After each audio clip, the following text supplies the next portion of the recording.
From the Library of Congress in Washington, D.C.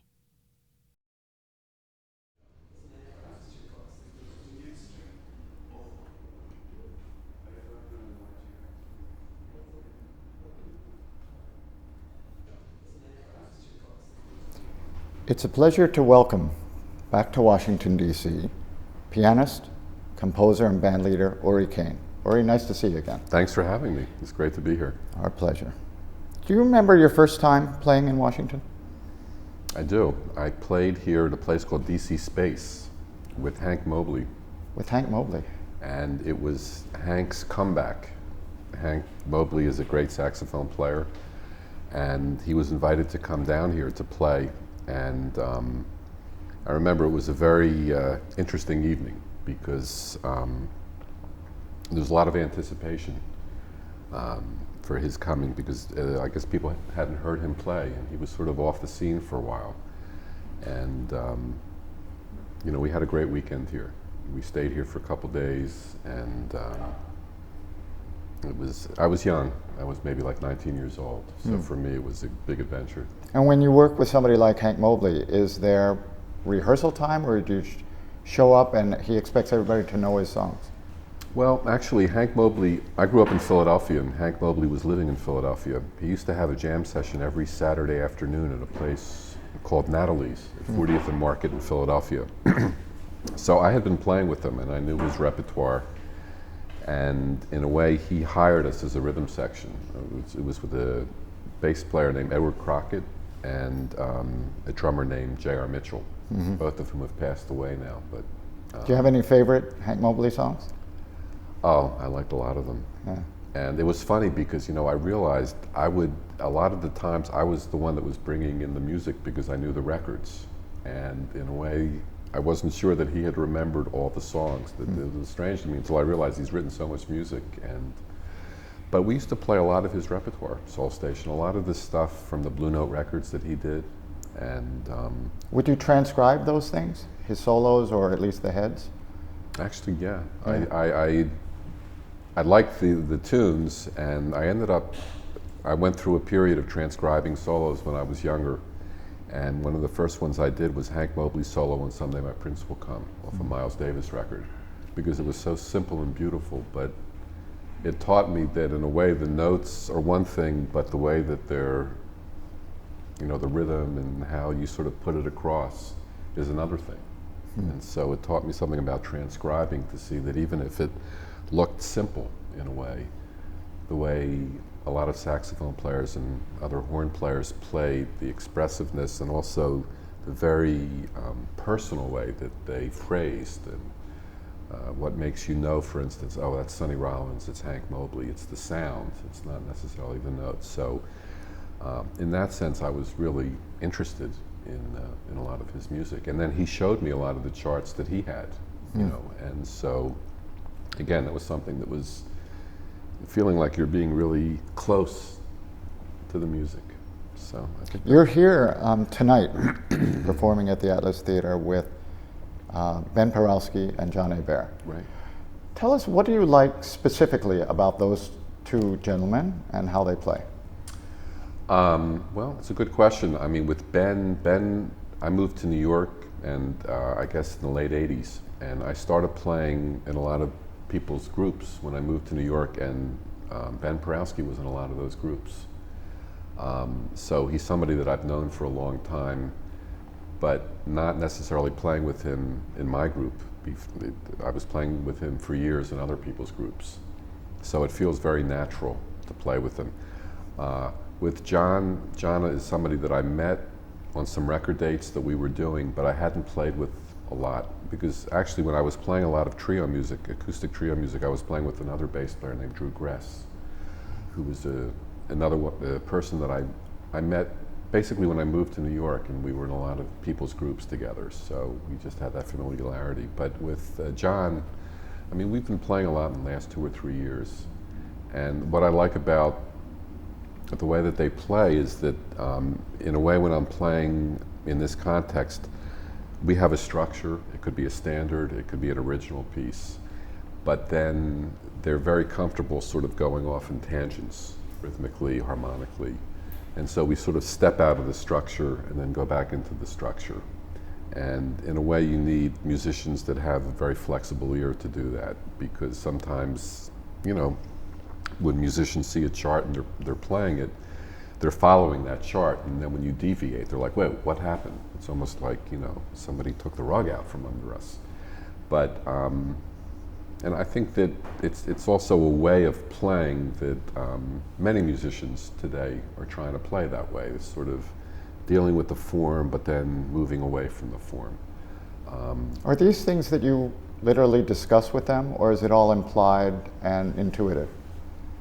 Actually, we very rarely discuss it in that way. Sometimes what might happen, especially if we're playing, let's say on a tour, and we're getting a chance to sort of refine it every night and play different places, and that we might start to be moving in a direction, and then somebody will say, maybe we should try to go this way. But I have to say that most of the time it's really done musically. In other words, it's okay if we play around midnight one way one night, and then the next night it totally turns into something else. It's almost as if we relish that idea that somehow we don't want to be predictable. And then sometimes when it gets a little bit maybe too esoteric or too far afield, the next night maybe we come back inside more just to sort of compensate for that. You know, because when you're having a band that's it's not playing arrangements the same way every night, you have to sort of allow for that risk that you're going in a certain direction and maybe it doesn't work out as well as it did another time. And for me, that's always been sort of not a conflict, but something that I've thought about a lot, that sometimes I've been in groups where we're playing the same way every night, but it's very tight, and the audience loves that. And a lot of musicians love that too, because it's very secure in a way. And then I've been in other groups where, especially if the leader is sort of subverting his own or her own agenda by starting to play a different way. I've also played with many groups like that, where you realize, you know, it's more now about trying to find your way. If somebody makes this move, then you make that move, to sort of position yourself in a way by listening. And when you get to that point where you're all sort of have one ear, you know, listening together, and sort of, and it feels so natural, that can be a very liberating way of playing too. It's not as tight, let's say, as, you know, the first way, but it's in a way the point, I think, of a lot of improvisational music. In other words, there's always sort of this dialogue between the structure that you're setting up and the freedom of the improvisation. And especially because I think I enjoy playing both those ways.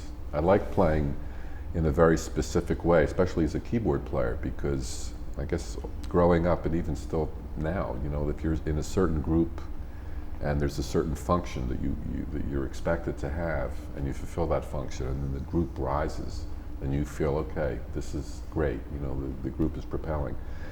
But other times when you're playing in this more uncertain way of sort of going for things, you're not sure if it's going to work.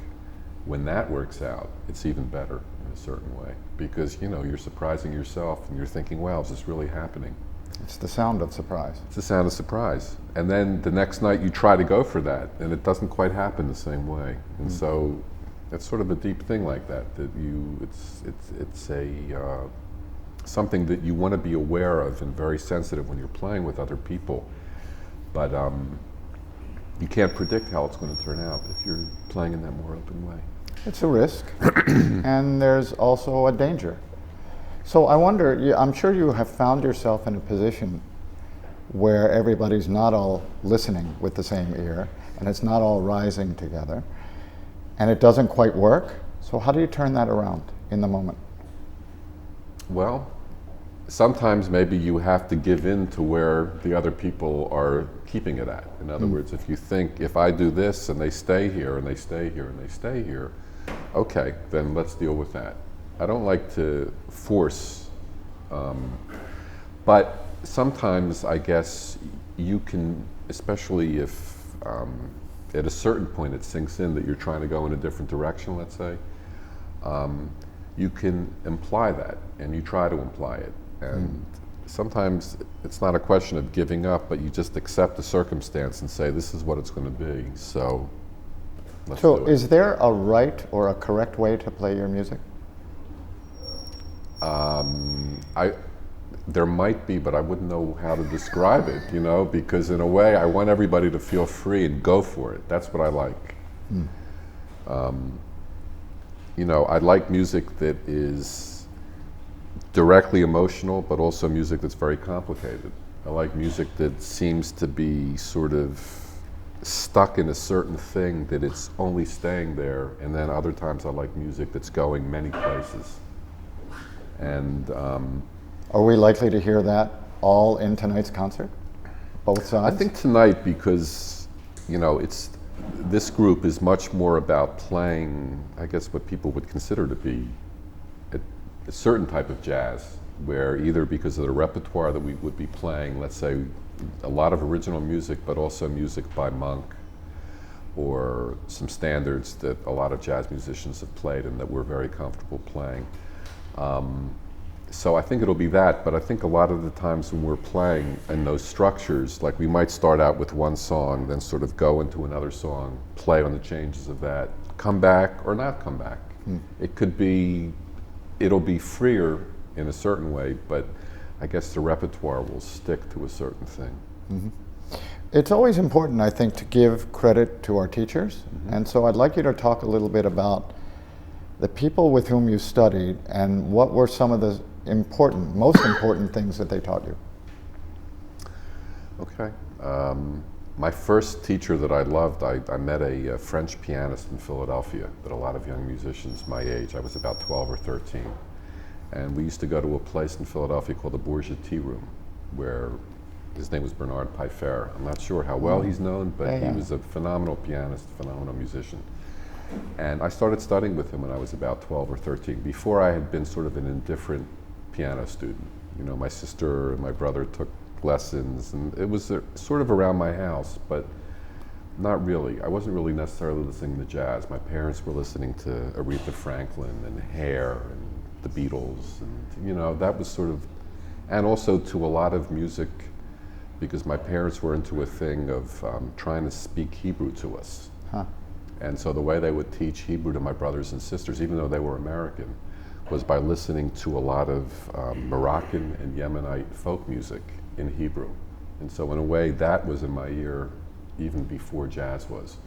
When I got a little bit older and, you know, would go around the clubs, and there were other young musicians our age, Bernard Pfeiffer was really the first teacher. He showed me what being serious meant. What does that mean? It means that if you weren't prepared for your lesson, he would say, go home, you're wasting my time. It would be like, you need to check this out. You need to start listening to this music. You need to listen to the older music, because I was into a certain thing then. And he said, you know, you don't really know the history of the music. You need to see where this comes from and where that comes from before that. And so I started listening to piano players all the way back to James P. Johnson and Fats Waller, and then, you know, a lot of the bebop pianists. I've never heard you play stride. Can you do that? You know, I can try to do it, yeah. I practiced You can reach the it. tenths? Yeah, well, I stretched. My hands are small, but I mean, you know, there was a point when I was really into that, because when I first heard Fats Waller, you know, I was into people like Herbie Hancock and Cecil Taylor, and, you know, I was floored by a lot of the pianists that I heard playing. I would get into certain obsessions. You know, this is a little bit later, but Pfeiffer was really the first person that showed, you know, he said, man, you have to practice. You have to spend hours a day doing this and try to get to the next level. So I think he was an important teacher for me. He passed away when I was like 17 years old. So at that point, I was sort of starting to, I guess, enter the Philly jazz scene, playing a lot. And so at that point, I would say that my teachers were a lot of the famous musicians that I was playing with. I mean, they were famous to me. I couldn't believe that I was in a situation playing with Philly Joe Jones or Hank Mobley. How did you get those gigs? I got those gigs because I was playing a lot in a rhythm section with a drummer, I don't know if he's known here, named Hakeem Emmanuel Thompson. And a lot of different bass players around Philadelphia, Arthur Harper and Bootsy Barnes, who was a great saxophone player, hired me when I was about 17. And the drummers in his group were people like Philly Joe or Mickey Roker, Bobby Durham, Edgar Bateman, who just passed away this week. Yes, he did. These are all very powerful men playing their own style of the music. I would say that the way that they taught, at least my impression was, it was much more indirect than somebody like Pfeiffer. Pfeiffer would get in your face and be like, man, come on, you know, like, sometimes I would bring a tune to Pfeiffer and he would take the whole lesson just harmonizing it, and he would sit there and play the chord and then take the note away and another chord. And 40 minutes later, you know, he would look over at me and he said, this is what you should be doing. This is what it means to be a composer. I mean, so I was like, okay. Meaning to analyze, to apply Well, to be lessons? to try a lot of different things and see how they work, and not to be satisfied until in a certain way something was right, and not to be ashamed that you're just sort of fumphing around, and you know, in a way it was okay to experiment that way, and not to be ashamed that you didn't know it right away. You would say that the joy of doing this is you're working at it, you're teaching yourself also. But I think that, you know, when I was playing with Philly Joe, I remember I used to, for instance, if a singer would come up, he always used to say to me, you know, you don't have to play so much. You play less. It's almost like the rhythm is spinning around, and you can just give it a little spin and just sit back and let it happen. And just that type of idea about dynamics. And he was also very interested in composition. He was really into Tad Dameron. Yeah. And so he had that group Dameronia. Yes. And I used to come up to New York when he would play.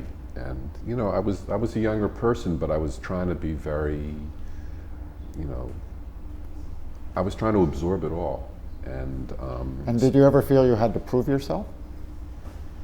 I mean, I was sure, in the sense of, I mean, I remember once I had a gig with Johnny Coles at a very crowded club, and he called a tune that I should have known, and I didn't. So at one point I said, I don't know the tune. And he said, well, in front of everybody, you're going to learn it now. Boom, and he started playing. And I was sitting there, and I didn't come in because I knew not to mess that up, but the next night I knew it. Do you remember the tune? Old Folks. And I should have known it because I had the record. It's also off that same Hank Mobley record, the same Miles Davis record, Someday My Prince Will Come. But things like that were, in a way, you were tested, but it was gentle, I would say. I mean, there was a lot of, the thing that I really loved about that was how protective they were of me. Because, and especially in a lot of the situations that I was in, they were sort of like, you know, hang with us and don't wander too far away, you know, because where we were playing, and, you know, et cetera, et cetera. But in terms of the feeling of like, you know, this is something that is a serious art form, but that doesn't mean that you have to be serious, you know, in a ponderous way. There was a lot of humor and a lot of, also I have to say, this has changed a lot. Music was coming, this was sort of the late 60s, early 70s, there was a political message in it too. And we used to play at a lot of events because Philadelphia at that time had Frank Rizzo as the police chief and the mayor, and it was a hard city. And in that sense, there was this feeling, especially among younger musicians, that the music was a way to sort of protest what was happening and to go for a change. And there was a lot of talk about that. Was it overt at any point, or was it just sort of subtle? It was both. I think that it was overt in the sense that, I mean, for instance, we used to play at a place called the Church of the Advocate in North Philadelphia, where a lot of the activities were political and against the police and against the entrenched government that was in Philadelphia at that time. We were always sort of playing in parts of these political demonstrations, and that was part of it. But then there was also, I guess, a less overt thing that was just like a feeling that within ourselves as musicians, you know, that there was a change happening, and that hopefully something would change through the music, that the message of the music would have a positive effect. And in a way that went away, that feeling. I think that you know, when and why? Good question. I mean, I don't know, what happened to the 60s and the early 70s. I guess sociologists would have to say, well, people changed. Nixon was elected. I don't know. I mean, there's many different aspects. And also people change as they're, I don't know, maybe it's a question of, the society of the United States changed a lot. In a certain way, things became more open and more equal. And in another way, maybe nothing changed. It's just the appearance of change. When you were coming up, was the scene fully integrated in Philadelphia? Yes and no, because I mean, in the jazz scene as it was practiced, let's say, in the neighborhoods in Philadelphia, I would say it was mostly an African American scene, but a young person like myself could, if they showed respect, be accepted. I never really felt, in fact, like I was saying, I felt protected. I remember once I was arrested in North Philadelphia because I was the only white person there, and the guy said, "You're here for drugs, you're here to cop." And Philly Joe came out and said, "No, he's the piano player." So when I came back after they, did their thing, the whole club was there, and they were clapping, and they said, "Listen, man, don't ever walk out on the street. Come inside, stay with us, because you're safe here." I mean, in that sense. But there was, as always, there's, I guess, a lot of different scenes in music. There was more for us what we would call sort of the cocktail jazz scene, which seemed to be much more segregated, let's put it that way, because the music was sort of functioning in downtown restaurants. It wasn't really about the music. It was sort of the music as being sort of background music. It was the venue. It was venues, the community. It was more like a restaurant scene where, I mean, it wasn't, the people weren't listening in the same way as when we would play. Because in a way that it was a different social scene. And that was something that I started to see very early as a musician, because again, as a keyboard player, I was playing not just jazz gigs, I was playing gospel gigs and R&B gigs, salsa gigs. It just seemed that there weren't enough piano players in Philadelphia, maybe. But at that point that I was really getting a chance to play, and a lot of the interest that I still have now, playing keyboards, came from those experiences of sort of playing out of the really straight ahead jazz scene. Speaking of lessons learned, you can teach technique. Can you teach someone how to swing? I mean, that's a hard question. I think ultimately, yeah, you can try. I mean, how would you do that? How would you teach someone? Well, I think there's a couple things. I would say play with a lot of drummers, because in the sense that drummers are articulating how the rhythm is going, and then once you start, just taking all the drummers I just mentioned, Mickey Roker's swing is different than Philly Joe's swing. Can you say how? Well, Mickey Roker had a sort of a loping type of thing. When you played with Philly Joe, it was so much stuff. I remember the first time I heard him play brushes, I was like, whoa, what is that? It was just so much stuff happening. Someone like Edgar Bateman played very complicated patterns. He was swinging, but so much was going against it that you really had to sort of like focus in on it and hear that. And then also the influence of the drummers that were, I guess, popular among other drummers at that time. Tony Williams, Elvin Jones, very different styles of how they're feeling the beat. Some may be above, they're very on top of the beat. Some may be much more relaxed behind the beat. So I would recommend getting in touch with that idea of how do you, if you're playing with somebody that's playing like Elvin, you have to think in a different way maybe, just how you're placing your 8th notes, your 16th notes, just to get a little technical there, than if you're playing with Tony Williams. There's a different feeling of how it's going to fit together. And you try, it's a negotiation too. And when you listen to a drummer, say you're going to work with somebody for the first time, what are you listening for in their playing? Do you try and hook up with the ride pattern, or are you listening to the bass drum, or just in its totality? I would say in its totality. I mean, certain people that have very idiosyncratic ways of playing, let's say the ride, then you sort of like, whoa, I have to check that out. But usually I just try to relax and just sort of, flow with it. And it's almost like you're surfing on top of somebody's thing. You're taking your chances, but you're also trying to be graceful and play with them. And so all that has to do with how you're hooking up and how you're interacting. Sometimes it's much harder because, especially if you're playing with a drummer that puts it there and that stays there, and so you have to play to that. That's a different thing than somebody who's sort of push me, pull you type of thing. And then, of course, if you start playing, let's say, in other types of music, let's say Latin music, where it's very on top of the beat, or funk, where in a way less is more.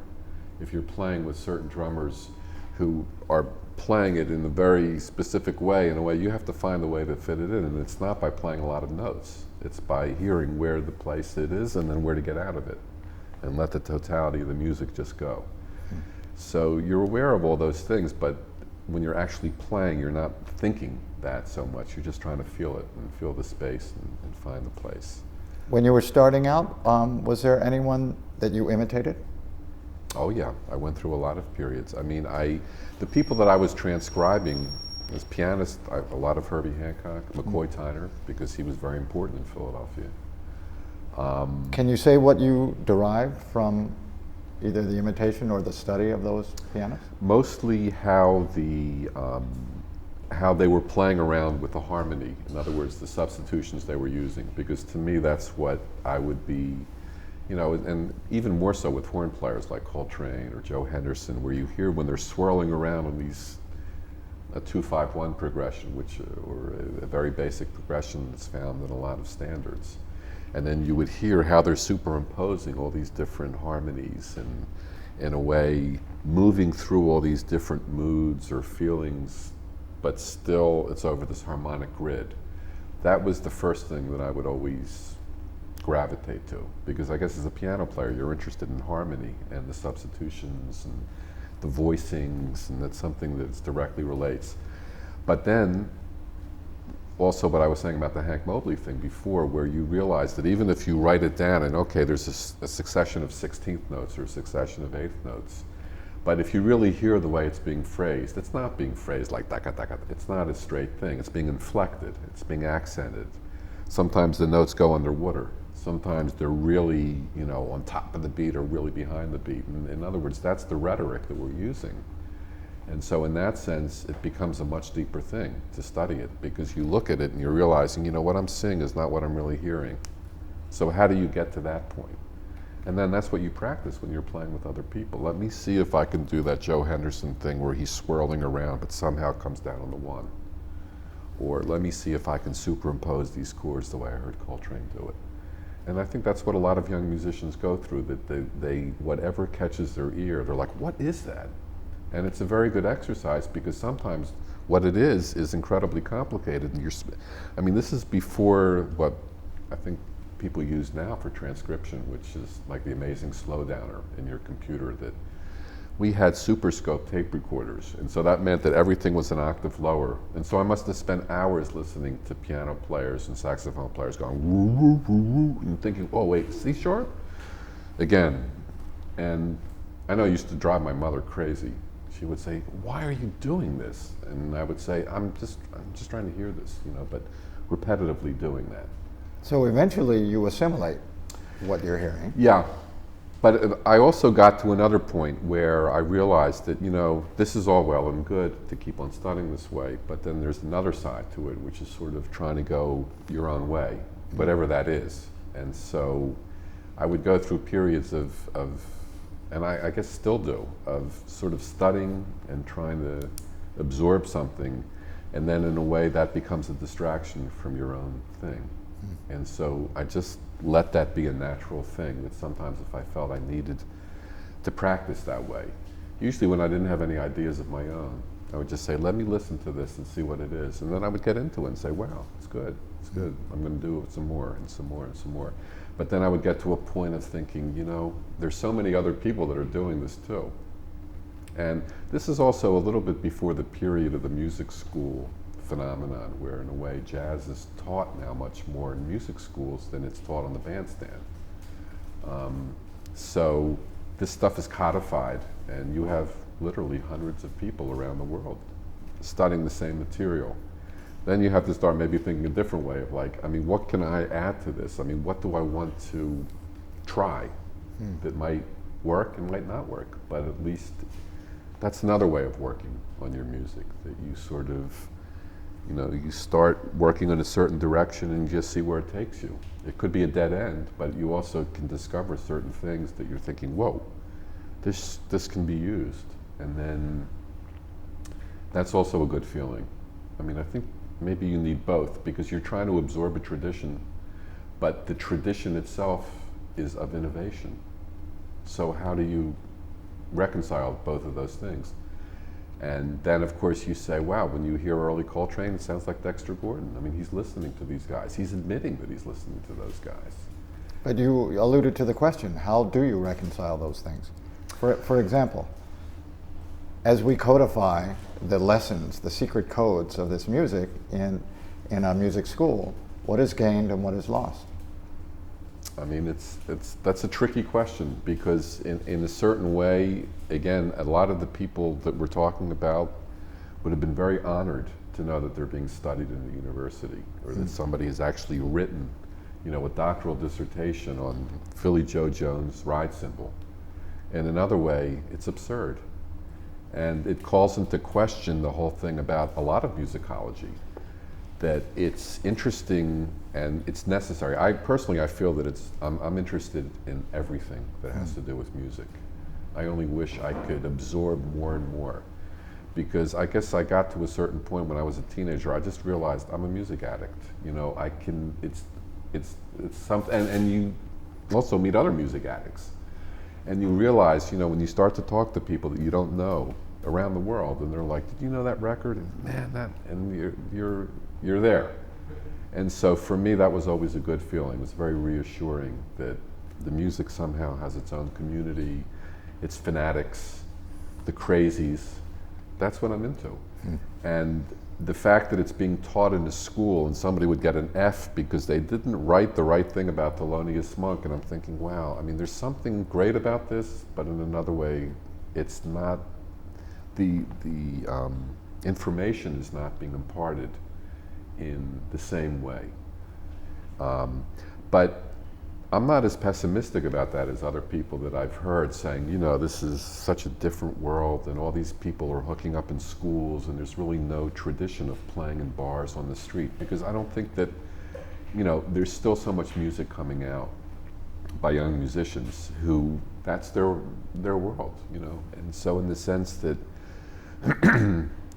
musicians will always, and artists in general, will always find each other and try and hopefully succeed, you know, in their quest to get something happening. And another beautiful thing about music is that, I mean, not all the time, but it's communal. It's group oriented.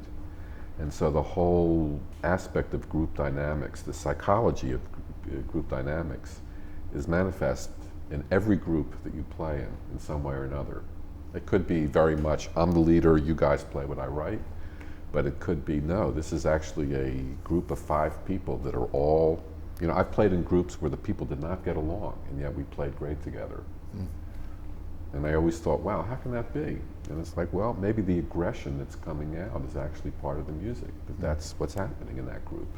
And then in other groups where the people are very loving and the music is just sort of, you know, an extension of that, but maybe it's a little bit boring to the people listening. I don't know.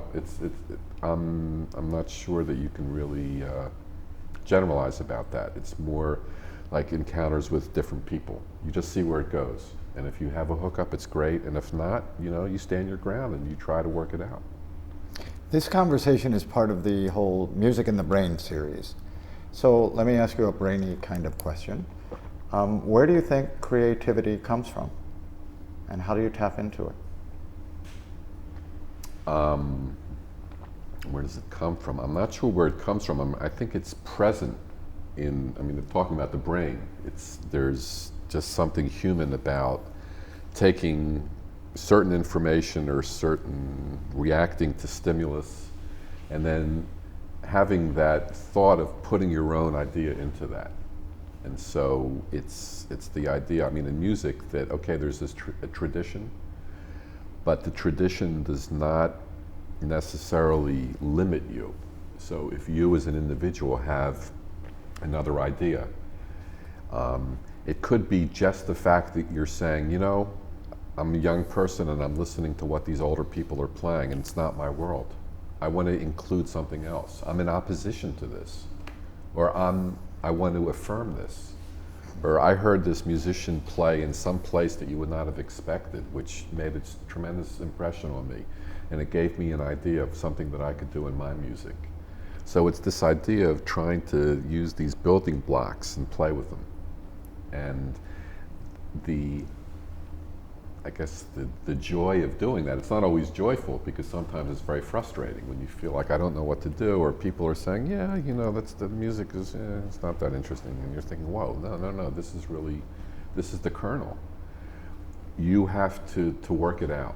And a lot of creativity, quote unquote, I mean, not to sound like Thomas Edison, it's 99% perspiration, but the idea that it's not sitting down and having this, you know, wow, this revelation and boom, you have it. Although when that happens, that's a happy day. When you sit down and in 15 minutes you just said, woo, that's it, it's perfect. If it doesn't happen that way, you have to keep on working at it and enjoy revising and not worry about using that eraser and not worry about crossing out the next day. I mean, I think that it happens, one of the ways that I work is that I feel like, okay, I'm just going to write. I'm going to write what's happening in my mind and start. And then you come back to it and you say, okay, this, I don't need this, no, okay, this, that's it. The perspective changes. And so the thing is to change your perspective so that you can sort of see the thing. And of course, it depends on what type of music you're talking about. If you're writing an orchestral score, for instance, which takes a while to do that, you know, you give yourself certain ways of working. You say to yourself, okay, I'm not going to worry about editing myself now. I'm just going to go for it. I'm just going to get as much music out as I can. And then another day, you're much more of a critic. You're saying, no, you've done that, so no. This is it, work on that, see what you can get on that. And if you enjoy doing that, then you see a progress, you know. That's a different type of creativity than going out on the stage and playing, especially if you're improvising in the moment. Then you have to think, how do you get yourself into a position where you can do that? And how do you do that? Well, certain ways you practice. And what you practice is how to be spontaneous. It sounds like a paradox, but you say to yourself, what would happen if we're playing this music in a concert and I have to practice it? So if you're being self-critical again, you're saying, wait a minute, slow down. You know, what would happen if you play this chord? Okay, work that out. Try to internalize that. Other times you're saying, just play. Play for an hour and see what happens. And I guess it's the same thing with the transcription. You just sort of take yourself into these different places. Sometimes you're being very strict and specific and, you know, being harder on yourself.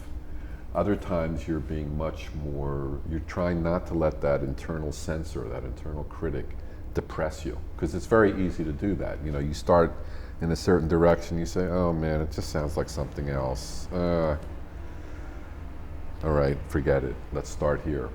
So, I mean, I've had those periods too, but when you sort of work on it, and it's almost like a muscle that you're exercising. If you can work every day, that always seemed to help me, even if it's not as much time as I would like. But you're sort of doing it as a daily practice, and that could be everything from how you practice the piano to composing, researching. You know, that daily thing. You start to internalize things. And again, I like the contrast between having to be very self-conscious in writing and being careful like that, but then, like tonight, just going and playing. Mm. And for better or for worse, it's going to be what it is in that moment. And that's it. When it works, it's great. It's a great feeling. And hopefully the audience enjoys that too. You were talking about revision, the process of revising in your compositional work. How do you know when you're done? How do you know when it's finished? That's also, I guess there's a certain feeling of rightness, and you say, You know, you've been tinkering too much because it's easy to get into that head too. You know, I can always change this. But in a way, another thing that helps me, and I hate to admit this, is the deadline. The deadline comes and the people are calling you frantically, where is the music? It must be sent. And then you get into this thing, okay, I have to decide. Because a lot of this is just making decisions. And realizing that when you make a decision, it implies the next decision, the next decision. So you can sort of bring it back. But in a certain way, if you're moving towards a goal. But I think that I feel comfortable working like in that way of sketching and then leaving it alone and then coming back. And then when you get that red pencil out, somehow there's something very clarifying about saying, you know what, this is really where it's at.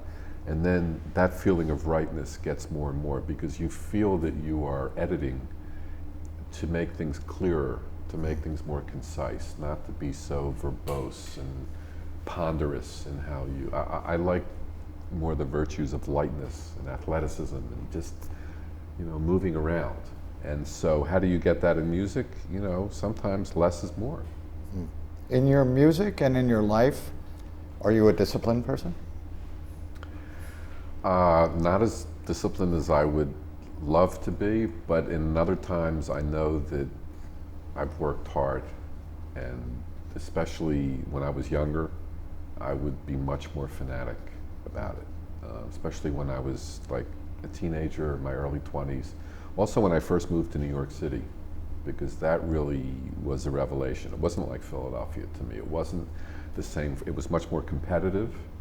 And also there were a lot of people that had a lot of other ideas that threw me for a loop in the beginning. I didn't understand that, for instance, people saying jazz is dead. And I thought, but you're playing jazz. You're playing a form of jazz. And they were like, no, no, no. We don't play jazz. Jazz is some Republican, conservative, you know, they were, you know, it jarred me because in a certain way I was thinking, I know what you're saying, but I mean, that really denies a whole part of the music that I love. So I had to sort of get into this head of saying, when I'm with guys that are supposedly were the downtown scene, you know, I mean, this is going back to the 80s and early 90s, I can play that music, but it has nothing to do with denying Hank Mobley, let's say. And if I would hear some of the musicians sort of implying that, it wasn't a question of arguing with them. It was just like, you know, it's not even important, because then I would try to go and play with guys that were into playing much more straight ahead music.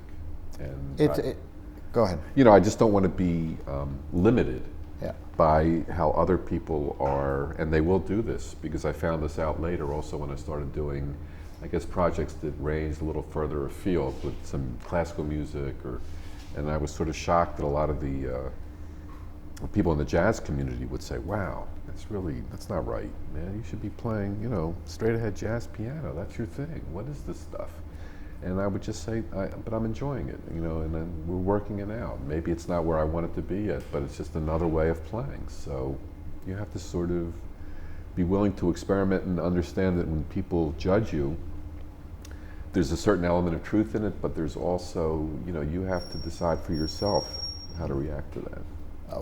Do you think it's human nature to label things? To say Yes. what is jazz, what isn't jazz, Absolutely. what is real, what is not You real? know, we're born and we give labels by names, and it's, I think, one of the human things is to name, classify.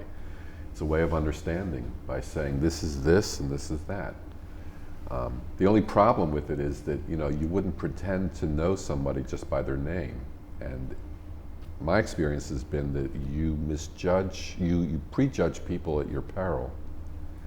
Because if you're hanging out, let's say, with a certain group of musicians and they start talking to you very, very detailed way about other music that you would think, like, how do you even know about this? And you realize it's so naive. Anybody can study what they want, and there's a lot of very studious musicians. So I prefer to keep it much more open. In other words, if you want to talk about it, man, I'm all ears. I really want to hear about it, especially if you're obsessed with it. You can really turn me on to the good stuff, you know, and tell me what's happening.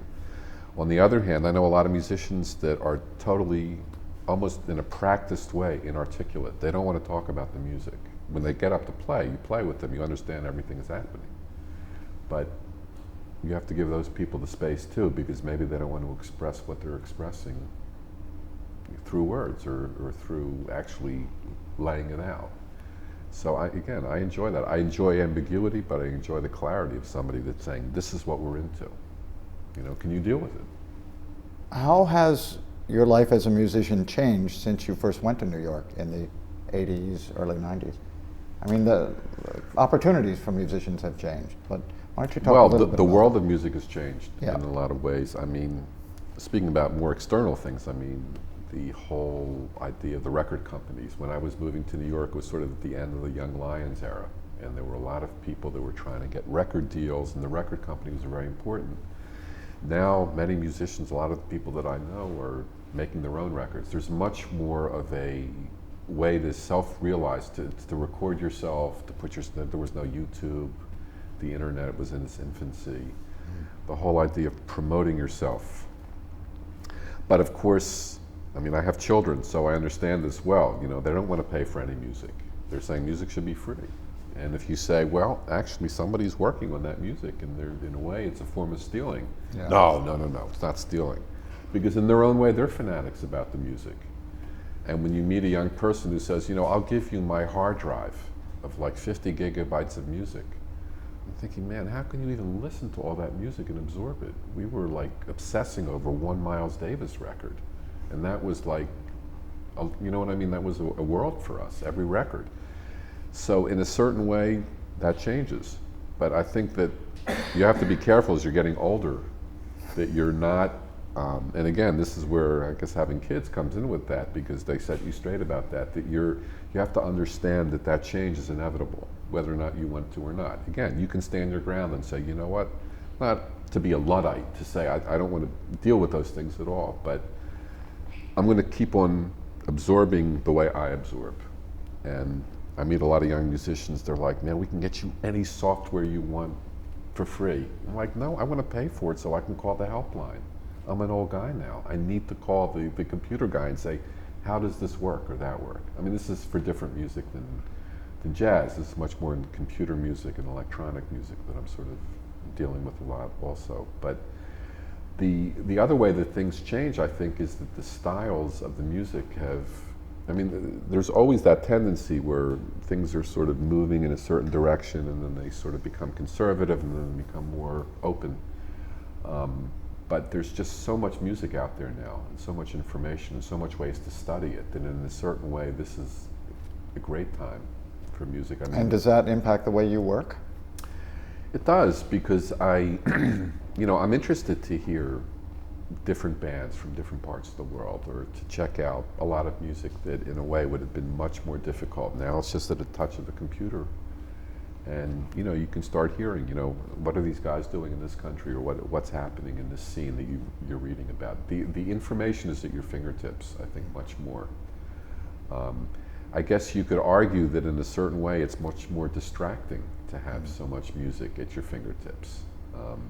That maybe the lone person practicing in a practice room that just is hunkering down and trying to find their way of playing is still the way to get to that. But I don't think that there's anything wrong with being an information junkie if it's something that you love, and actually something that after a while, you know, you start absorbing it and say, you know, I mean, I've checked out a lot of music that I would never check out because I never could find it in a record store. And now you can research, and if you enjoy doing that, I love that, you know. Now might be an appropriate time to take any questions from those who are gathered here. If you have any questions for Uri, here's your chance. Yes, sir. Sorry. Kind of two things.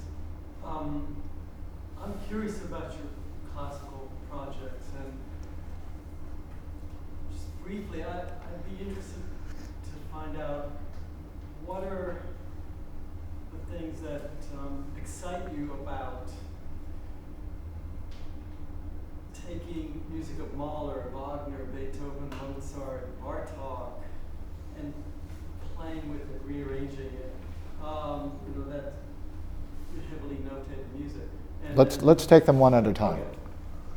Well, I mean, I sort of got into that. I was one of the other, this is just going back, when I was in high school, I also started studying with a composer in Philadelphia named George Rochberg, who was, you know, he would give me incredible assignments. And one of the first assignments he gave me was take Mahler's Fifth Symphony and reduce it for piano. And I was like, oh man, you know, just all the transpositions. It took me weeks of really, but that's how I started listening to a lot of the music and internalizing it. And so when it came time to maybe have a group that was sort of improvising around his music, it was based a lot on fantasizing about what, first of all, Mahler was doing, because he collected a lot of different types of music in his own music. And he's referring to everything from street music to military music, folk music, classical music, et cetera, et cetera. So could you have a group that sort of tried to approximate all this variety, this kaleidoscopic aspect of music in the same way? And once I did that, and I noticed the musicians were having a really good time doing that, I tried to move on to other things. I mean, some of the other projects, like the Goldberg Variations or the Diabelli Variations, are based on something different in the sense that theme and variations, that form where a composer has a theme and then he writes variations which are based on the harmony of the theme, is exactly how we were taught how to improvise as young musicians. You know, taking a song like I've Got Rhythm and taking the harmony of that song and building chorus after chorus of, you know, in other words, the chords repeat over and over again, this harmonic grid, and the solos take place over that. So I thought, what would happen if you took a piece like the Goldberg Variations? I mean, the Goldberg Variations were written at the end of Bach's life. And in that piece, he's including so many different types of music that he loves. And he's imitating other composers that aren't in his style. And he even has dance forms in it, and he has incredibly complicated counterpoint, canons at every interval. And then he has a joke at the end where he has these two drinking songs that fit over the harmony and the counterpoint. So it's, you know, I thought, what would happen if you had a group of improvisers that took the theme of that aria that Bach used in the Goldberg Variations and sort of wrote pieces that paralleled what he's doing in his variations. So if he has jigs and sarabands, I could have mambos and drum and bass pieces, but using the harmony. If he has canons at every interval, I could have canons at every interval, but the interval would also be the time signature. So the canon to third is like a waltz, etc. If he has a variation where, sort of as a joke, he has these drinking songs, I can get a German choir totally drunk and say, sing.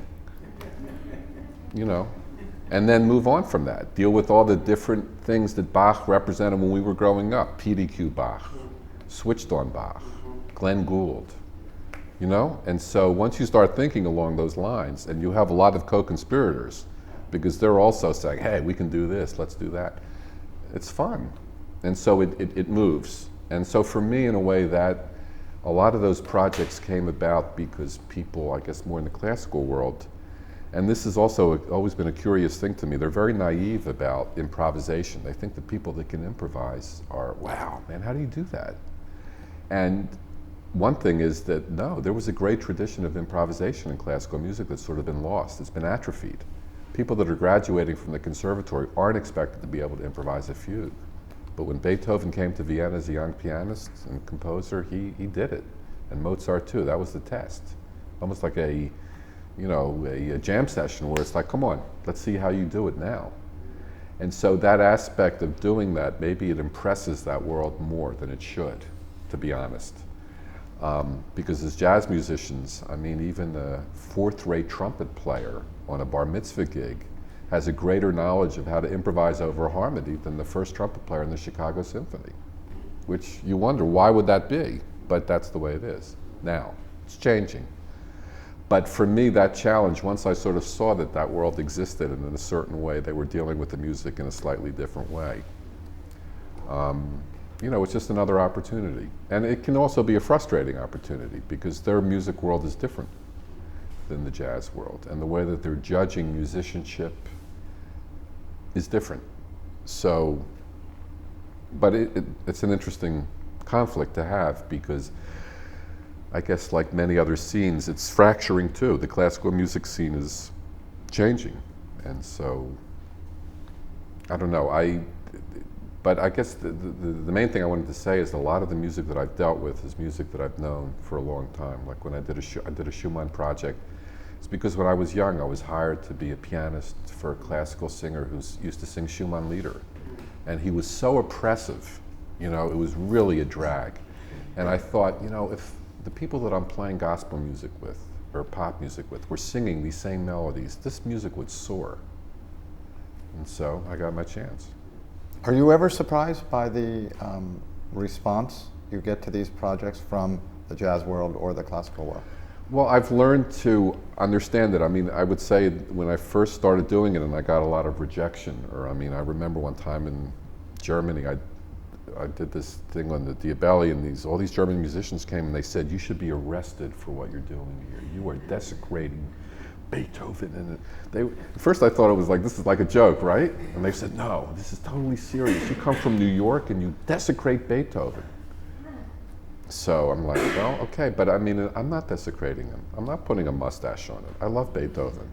I'm trying to play it in a different way. It's not the Diabelli variations. That should be clear. It's not the Goldberg variations. It's an attempt to somehow use that as a jumping off point, a springboard for something else. And if you don't like it, I mean, I understand that. And also from the jazz world, I mean, I remember I had a DJ in my first Mahler group. And I mean, this is a long time ago. Now I don't think you would get this reaction, but I remember a group of older musicians were saying, wow, that's really crazy, man. Because they knew me as a straight ahead piano player. And I remember once playing in the festival, and Kirk Lightsey, the pianist, who knew Mahler very well, he stepped in and he said, no, no, no. You guys have to check out what he's doing. It's actually sort of interesting. And I felt, oh, thanks, you know. Because in another way, they were being very judgmental. And I understood what they were saying. But I also, you know, you have to learn. If somebody gives you a terrible review and they're really enjoying, now I save those reviews and I hope that I'm not influenced, you know, to be more cautious because of that. Because, you know, I'm looking at it more as like, this is an experiment. I mean, it's not always going to work out when you do an experiment. Some nights are better than others, but you know, I think that there's certain people that are very open-minded, and certain people, including myself, that are very fanatic about certain music and want to hear it just so. Yeah, they're protective or possessive, actually. They're protective. They're possessive. They feel that they're under attack. They feel the tradition is under attack. They feel that they're being made light of. They're feeling that it's not serious with a capital S, all those things. And some people, maybe you can change their viewpoint, and other people, you'll never change their viewpoint, and that's okay. It's always good to have a bit of danger there. Because isn't that part of what jazz represents, is risk? I think so. I mean, you know, I remember one time I did a concert in Munich in the Opera House, and they have organized booing claques, which I have not seen in jazz, but these people stand up in the top row and they go, boo, and it's really, you know, we were shocked. And then when we went backstage, we were like, we failed. No, you succeeded. The promoter was so happy. He said, this is controversy, we need this. And you're thinking, man, I mean, don't bring us on as like the comedy act of this festival, or the New York ruffians, you know, roughing up your music. That's not what we are. But on the other hand, you know, people judge you as they want to. And so I guess at some point, you know, another musician said, man, just take the gig. If they want to hire you for that. But sometimes, I mean, this has happened to me since that. People will say, why don't you take this composer and recast it this way? I have to decline a lot of those things because I'm thinking, I don't really, first of all, I'm not the person, for instance, to turn De Falla into a flamenco musician. Surely in Spain, there's many musicians that can do this. You have to feel natural about what you're doing. So, yeah, I think you have to follow your instinct. Perhaps we have another question. Yes, sir. I was curious if you saw a kinship between you reusing classical repertoire as a basis for improvisation and other people who were using new materials as basis for improvisation. Think of Jason Moran's spoken word tapes and then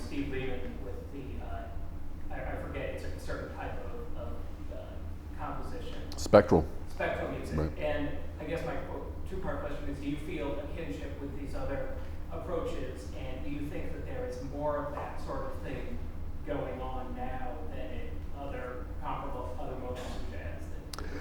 I mean, I think that now there's a lot of that going on. I think that in a way it's always been part of the tradition. It's just the problem is not the problem, but the way of perceiving it changes, because as time goes on, when you look back on it, it's hard to see that that was new. People say, oh, that's just another spectrum of the jazz world. But when it was happening, it wasn't accepted. Do you know what I mean? It's a later generation that sees it as being natural. But to me, the essence of jazz, if you want to try to define it, I mean, it has something to do with taking a structure and amplifying it or transforming it, or, you know, some process through improvisation changes that structure or makes the structure grow into something else. And so it can be, you know, anything from a folk music, folk song, a drum and bass rhythm, poems, Broadway songs, songs by Radiohead. You know, the idea is that you start with something, and that's going to change because different generations and different people in different places are dealing with, oh, we know that structure, so that when the improvisation comes, they understand, oh, so you're taking that and you're changing it into this. And when people, I guess if you want to go back in the jazz history, you know, Billie Holiday singing an Irving Berlin song. Irving Berlin said, that's not my song. And Billie Holiday is like, no, I'm transforming your song. It is your song because you're getting the copyright for it, so don't worry about that. But in terms of what's happening to it, it's sort of open season. And so in that sense, I think that's been going on throughout jazz history. But of course, with the advent of computers, somebody like Steve Lehman can take, you know, music and analyze it in a computer. I mean, it's not his idea to do that. Spectral composers from France before that were doing that have now influenced jazz musicians. That's another aspect of a lot of the music that, for instance, you had a lot of musicians in the 60s taking music that sounded like Boulez and Stockhausen and saying, you know, instead of trying to read these very complicated rhythms, let's improvise in that style. And in a way, there's not much difference to certain ears between Stockhausen and Cecil Taylor. I mean, there's an inherent structure going on if you want to really hear what's going on. But to many people, it just sounds like, wow, it's just scattered and random. So I think that there's always going to be all these influences on and it's natural that there would be. People grow up hearing certain music that's natural to them. And then when they get that impulse to transform it into improvisation, that's when a new style is born and something new could happen. I think maybe we have time for one last question. Yes, sir. I was just wondering if you could talk some about your time with Dave Douglas and just the dynamics of that group, which I found to be amazing, and some of the live concerts that you did. It just sounded like there's a lot of spontaneity, and your role in that group as well, for me, seems so key that it brought everything together. I mean, I met Dave. Dave is another one of the musicians I met when I first moved to New York, and we started playing a lot in Don Byron's groups. And since then, I've been involved in different groups of his and different projects of his. But I guess the most long-standing one, first he had a sextet where I was playing acoustic piano. And then he had a quintet, I guess, that we've been playing maybe the last, I don't know, 8 years, 10 years, where I'm playing mostly electric piano. And I would say that Dave's music is very structured.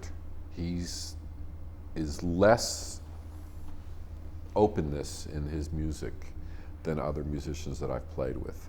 It's very important in his music that the structure be defined in a very clear way. So that makes the job of the rhythm section, you know, it's very specific a lot of the times.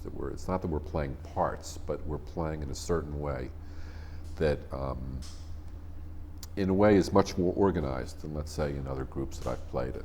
And so it's interesting because he's very aware of structure and how that interacts with the improvisation. but a lot of his music is, it's pages of music because there's a lot of things going on. Recently, I started playing piano again in his quintet, and I think also that there's a lot of variety in the type of music that he's dealing with too, that he loves. He listens to a lot of, in a way he's a historian. He knows a lot about other trumpet players, other styles, and so I've participated in a lot of his tribute bands because he's one of those guys that transcribes a lot of music. But also, we've had the opportunity, when he's not a leader, just to play in a much more open way, and he's a great trumpet player, so it's, he's definitely creative on a lot of levels. Let's close by sort of asking a two-parter. One, is recognition important to you? And the second side of it is, how do you measure success as a musician, as a composer, as a pianist? It's difficult. I mean, recognition, I'm not sure that, I always felt sort of the jazz musicians, especially in the United States, are really functioning in an underground.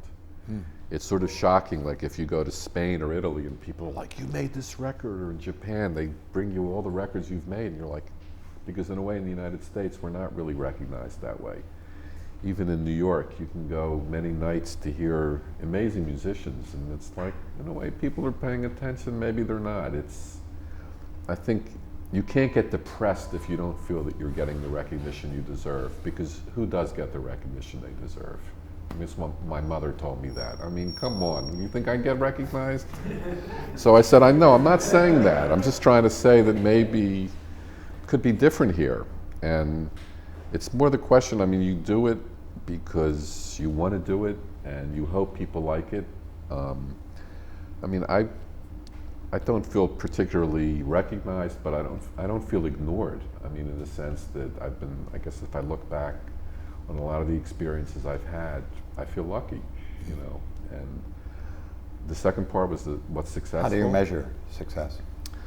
I mean, again, it's hard to, because I mean, I guess on one level, if you're still doing it after all these years and you're still getting a chance to be invited to come and play in Washington and people show up, that's success.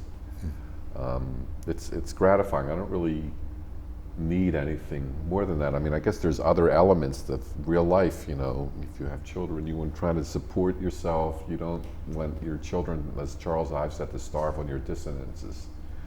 There's a lot of musicians that are really struggling.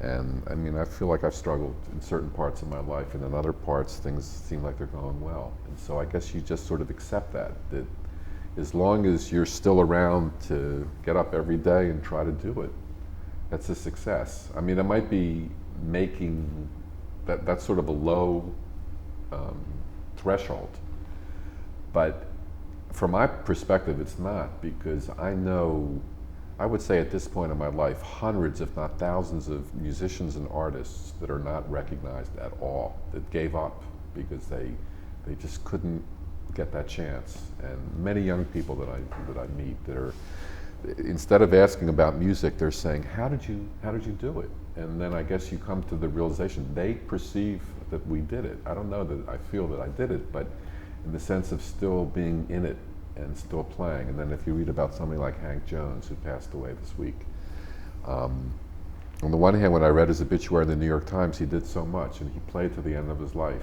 Then there was another article that appeared in the New York Times, I don't know if you saw this, a day later, about his neighbor, talking about what was he like as a neighbor. And he was a 90-year-old guy who lived in an apartment. Tiny place. Tiny. A room, basically. A room. And he was so polite that he didn't want to bother the other people, so he would practice obsessively with headphones on an electric piano. And when one of the neighbors said, we used to tell him, because he was an older guy, he said, why don't you come out and have some coffee with us on Broadway, hang out a little. He said, no, I have to practice. And he said, it's 2 a.m. And he's still practicing.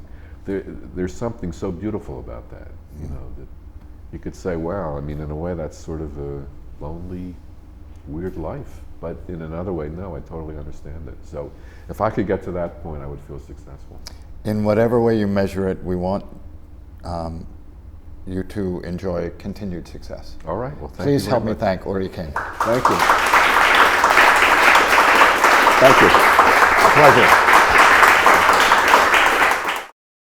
This has been a presentation of the Library of Congress. Visit us at loc.gov.